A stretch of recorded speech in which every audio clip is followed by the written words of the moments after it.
Bonjour à tous, on est dimanche, c'est les geeks du dimanche, les trentenaires qui parlent des trucs qu'ils aiment comme s'ils avaient 15 ans. Trentenaire, Bonjour. J'avoue. C'est donc Loïc, Esrine, Salut. Michael. Qui commence? On change tout? Non. Non. Non, Ah vous bah voulez alors, que je tu commence? commences. Ok. Alors, je vais essayer d'être claire et concise. Ça nous fait une démo Je vais vous parler de Démo qui a été un super cadeau d'anniversaire que m'a offert Qui Mike attend il y a beaucoup. quelques mois. Alors, donc, de Brian Wood et de Becky Cloonan, je crois que ça se prononce comme ça. C'est un recueil, un gros recueil de 18 nouvelles. Je sais pas si on peut appeler ça des nouvelles, mais il y a 18 histoires différentes. Le pavé, quoi. Là, c'est la version anglaise. J'ai vu que c'est sorti chez Glénat aussi. En version française, je sais pas s'ils ont fait un recueil ou quoi. Donc, ça parle... Alors, bon, c'est donc 18 histoires différentes de personnages différents, mais ils ont tous un point en commun, ils sont jeunes. Il y en a quelques-unes où c'est des jeunes adultes quand même, hein, c'est pas des ados, voilà. Et qui ont un pouvoir. Donc un pouvoir, peu importe lequel, ils sont forts, télépathes. Voilà, il y en a, on sait même pas ce que c'est leur pouvoir, finalement, on sait juste qu'il y a quelque chose. Donc, et au final, on se rend compte que ça parle plus de l'adolescence, non, mais on va dire de la jeunesse, du monde, de l'acceptation de soi, de trouver sa place dans le monde. Et on va dire que cette histoire de pouvoir qui fait de toi quelqu'un de différent des autres, que tu te sentes différent, c'est jamais qu'une allégorie de l'adolescence en fait. Même si tout le monde n'est pas adolescent, peut-être l'allégorie, je sais pas, de l'humain qui est différent, j'en sais rien, mais cette histoire de pouvoir, j'ai l'impression quand même qu'un prétexte en fait, finalement, que ça parle de choses beaucoup plus profondes. Je vais pas dire que les pouvoirs c'est pas un truc profond, mais bon, ça parle de choses plus, je sais pas, plus humain. Et donc c'est écrit de manière vraiment différente, j'ai l'impression, d'un chapitre à l'autre. C'est dessiné d'une manière différente. Moi, ça m'a tuée. Parce que je commence à lire le truc et je fais bon, il est gentil, Mike, il a des bons goûts, etc. Mais bon, est-ce que ça va être la même chose d'une histoire à l'autre? Et en fait, trop pas. Les découpages sont différents, les dessins, le style est différent. Ils ont vraiment bien fait leur coup. Tu passes d'histoires très très manga. Attends, j'ai noté les noms. Par exemple, Damaged, qui est très très manga avec des persos avec des grands yeux. Il y a One Shot Don't Miss qui ressemble. Moi, ça m'a fait penser à Vals avec Pachir. C'est très stylisé, très très ancré, des jeux d'ombre très très sombres. Vals avec Pachir? Ouais. C'est quoi? C'est un dessin animé sur D'accord. la guerre dans un pays dont je ne me rappelle plus le nom, mais genre la Syrie ou un truc comme ça. Merci. Qui date quand même. Il y a un côté très très comics manga à la Scott Pilgrim, genre Midnight to Six, qui m'a grave fait penser à du Scott Pilgrim. Mais je suis pas en train de dire que c'est la nana qui dessine, elle prend des styles d'autres gens, mais elle peut avoir plusieurs styles. Et donc je voudrais... Alors j'ai une mention super spéciale pour un chapitre qui a un nom en français d'ailleurs. Donc Mon dernier jour avec toi, qui est un poème. Donc tu as toute l'histoire, donc on a les dessins, c'est découpé de manière très cinématographique, il n'y a pas beaucoup de texte, et c'est un poème en fait, il n'y a pas de dialogue, il n'y a rien, c'est super beau, donc c'est vraiment cool. Après, quand tu parlais la dernière fois de I Kill Giant, ça m'a fait penser à la même chose, c'est très, comment dire, c'est entre le triste et le glauque, et tu vois, à chaque histoire, même une histoire qui se finit très bien ou qui est joyeuse, ce qui n'est pas le cas pour toutes les histoires, Il y a ce côté doux amer. il y a un côté très mélancolique qui te reste un peu comme ça. Et moi j'étais là, franchement, en le lisant, d'ailleurs je t'ai envoyé un texto, je sais pas si tu te rappelles, je disais mais Mike, mais je t'aime quoi, merci, c'est un très très beau cadeau. Ouais, parce qu'il faut dire que leurs pouvoirs sont pas toujours... C'est pas que ce soit pas un avantage, mais ça facilite pas leur vie. Il y en a, ils se transforment en criminels quoi. Bon, on va pas trop... Celui de la station-service, celui-là, il était affreux. Bon, voilà. Ouais, donc voilà, on va pas trop spoiler, mais c'est des très belles histoires à lire, je vous le conseille fortement. Voilà, Démon. Très bien. Donc maintenant, c'est à vous deux, vous allez nous parler de jeux. Exactement. Oui, on va parler de jeu. Je commence. Ah bah vas-y, Alors, let's go. moi je vais vous parler de Dixit. Alors, ce que j'aime bien dans les jeux, c'est les jeux qui ont des règles très simples. Tu m'étonnes, moi aussi, je suis tellement nulle.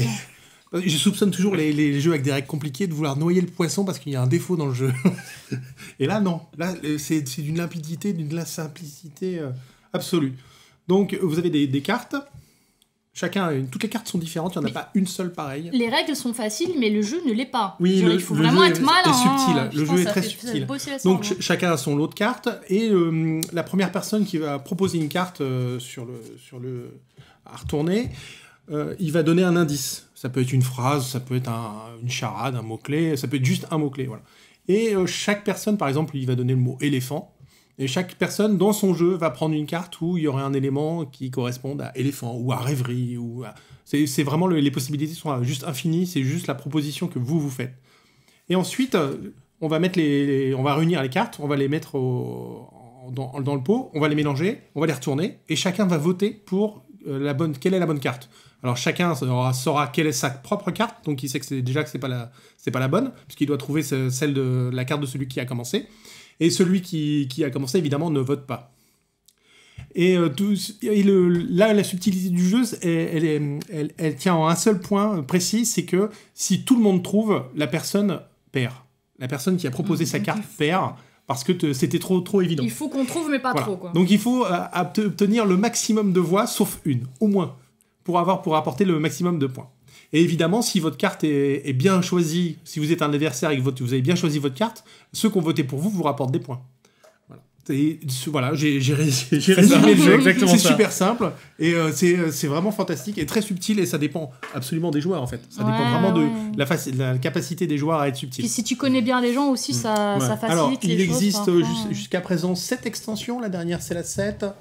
Voilà. Et les dessins sont très jolis. Ouais, surtout aussi, c'est un des éléments qui est en faveur du jeu, c'est que toutes les cartes sont vraiment sublimes. Et c'est assez homogène. Il doit y avoir 2-3 auteurs, 2-3 dessinateurs maximum. Et toutes les cartes sont vraiment un régal. Des fois, on s'attarde à juste regarder la carte parce qu'elle est vraiment super belle. Par contre, pour les gamins, c'est pas évident. Ils ont tendance à chourer les cartes. Ils sont très ambiance Panini, tu vois. Arrête donc, de traîner avec des gamins. Non, c'est ma petite cousine qui m'a raconté ça. Ma nièce, pardon. Qui m'a raconté ça, qu'elle avait joué à ce jeu-là, mais que tous les gamins avaient chouré les cartes et qu'ils pouvaient plus jouer. Voilà. Donc pour les adultes, en fait. Ok, bah moi je vais vous parler de son petit frère polonais qui s'appelle Mysterium. Pour de vrai ? Ouais, bah écoute. Aleksander Niewuski et Oleg Sidorenko, s'ils viennent pas de Pologne, ils viennent de pas loin. C'est pas portugais, c'est clair. Bravo. Donc, Mysterium, c'est édité par Libellude aussi. Voilà, donc les chiens font pas des chats. Et inversement. Et c'est le même principe que Dixit, mais en équipe. Avec une petite... c'est mieux. Avec un petit côté fantastique. Voilà. Alors, c'est pas plus facile, c'est en équipe. En équipe, tu te fais des ennemis. Ton équipier te déteste si t'es nul. Alors, comment ça se passe ? C'est extrêmement simple. Donc, c'est un jeu qui joue de 2 à 7. Moi, je pense qu'en dessous de 4, c'est pas hyper top. Donc, je dirais de 4 à 7, véritablement. Il y a donc un groupe de joueurs qui vont être des médiums, qui viennent enquêter sur la mort de quelqu'un. Et le dernier joueur, en fait, un des joueurs, va jouer le fantôme de la personne qui a été assassinée. Et le fantôme donc, se retrouve derrière un paravent, comme ça. Cool. Sur ce paravent, il met des cartes qu'il a piochées un petit peu au hasard. Et sur ces cartes, il y a des lieux... Non, pardon, il y a des gens, des coupables potentiels, des lieux et des armes. C'est un peu un maître du jeu, du coup, le gars. Un petit peu, sauf qu'il a un paquet de cartes. Et il va... chaque lieu, chaque coupable et chaque arme est associé à un joueur. Par exemple, le joueur violet, il va avoir, je sais pas, la vilaine cuisinière, le couteau de boucher et la cuisine. C'est pas forcément lié, hein, mais il va avoir un lieu, une arme et une personne liée à lui.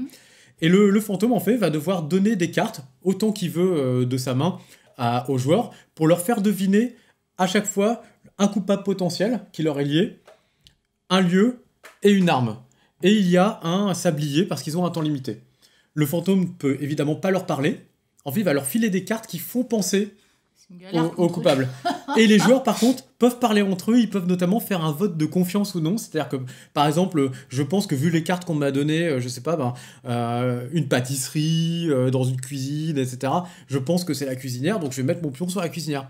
Et mes potes qui voient qu'il y a un rat, ils disent « Ah non, ça c'est plutôt le cellier ». Et donc, il va mettre un petit nom sur ma carte, parce qu'il pense que j'ai tort. Il y a un petit côté Cluedo, en fait. Non. Exactement. Et on va avancer comme ça. Et plus les joueurs trouvent donc le bon coupable, enfin les coupables potentiels, hein, les lieux et l'arme, et font des votes de confiance qui sont bons, eh bien, plus ils vont récolter un nombre d'indices potentiels pour la toute fin. Et en fait, la toute fin, c'est quand tout le monde a trouvé son set, donc composé du coupable, du lieu et de l'arme, le fantôme va en choisir secrètement un des 7, et il va leur donner 1 à 3 indices leur permettant de choisir lequel des 7 était le bon. Et si les joueurs choisissent le bon, la partie est gagnée. Donc c'est le même principe que Dixit, sauf que ça joue en équipe, donc on gagne ou on perd ensemble. Et la difficulté, en fait, pour le coup, c'est de bien connaître ses joueurs et essayer d'être un peu calé sur comment on réfléchit. Est-ce que les gens vont faire des associations parce qu'il y a les formes sont les mêmes? Est-ce que c'est plutôt sur les codes couleurs qu'ils vont jouer? Est-ce que c'est sur des associations d'idées? Donc voilà, il faut comprendre comment les gens réfléchissent pour y leur faire deviner.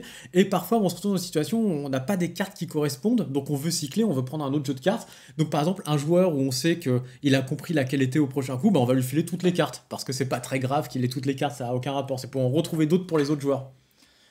Putain, Voilà. c'est compliqué ta stratégie là. Donc c'est Pardon, hyper simple. mais moi, Non, tu c'est sais, hyper vous simple. connaissez En les fait, jeux, c'est pas mon T'as des truc. cartes et tu donnes les cartes aux joueurs pour qu'ils devinent. Voilà. Bah, on essaiera. Bah ouais, Ouais. faut être 4. Mm. On est que 3. Ah, mais on a une 4e personne cachée, n'est-ce pas? Voilà, et juste pour finir, le matos, c'est très joli en plus. Voilà, c'est plutôt bien. Ouais, j'avoue, la boîte, elle est vraiment cool. Voilà, Voilà. c'est la fin du dimanche. Youpi, c'est la fin du dimanche. Bon, Demain, bah c'est merci. lundi, faut À aller la prochaine. travailler. Ciao. Salut. Live long and prosper.